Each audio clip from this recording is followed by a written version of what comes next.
আজকে আমরা বানাবো পনির বাটার মশলা। চলুন দেখে নেওয়া যাক রেসিপিটা।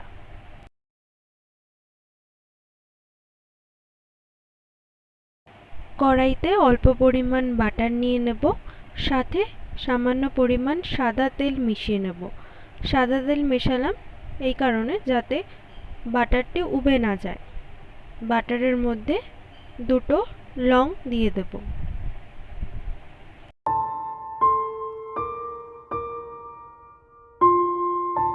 বাটারের ওপর কুচি কুচি করে কেটে রাখা টমেটো দিয়ে দেব।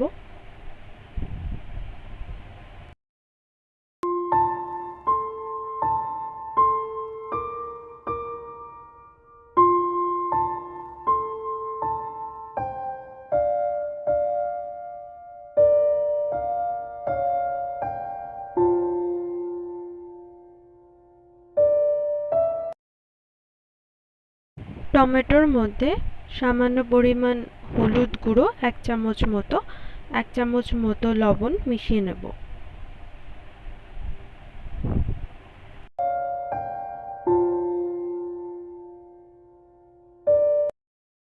জলে ভিজিয়ে রাখা চারমগজ দিয়ে দেব। চারমগজ আপনারা যে কোনো গালামাল দোকানে অতি সহজেই পেয়ে যাবেন।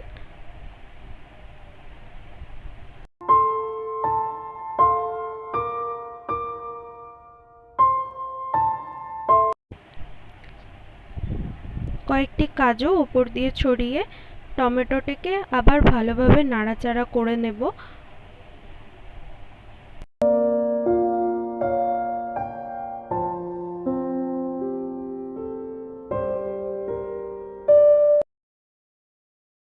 টমেটোটি ভালোভাবে ভাজা হয়ে গেলে একটি মিক্সিং বোলে নিয়ে নেব এবং টমেটোর পেস্ট তৈরি করে নেব।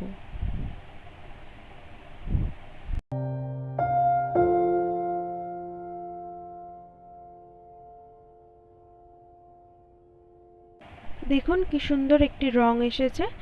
টমেটো পেস্ট রেডি হওয়ার পর অনেকটা এরকমই রং আসবে।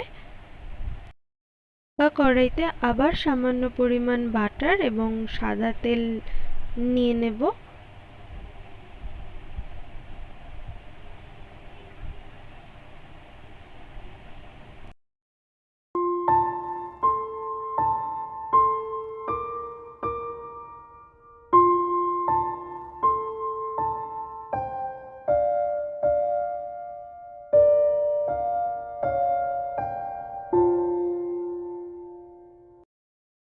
বাটারের ওপর ছোট ছোট করে কেটে রাখা টমেটো, জিরে গুঁড়ো,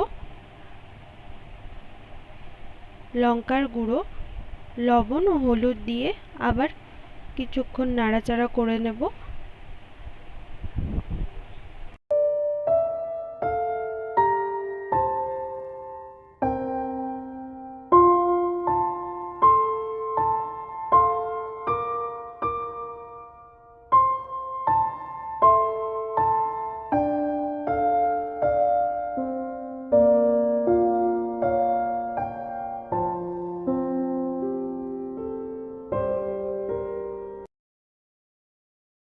টমেটোটা 5 মিনিট মতো ভাজার পর সামান্য পরিমাণ জল মিশিয়ে নেব এবং তারপর আমরা আগে থেকে তৈরি করে রাখা টমেটো পেস্টটা এর মধ্যে মিশিয়ে দেব।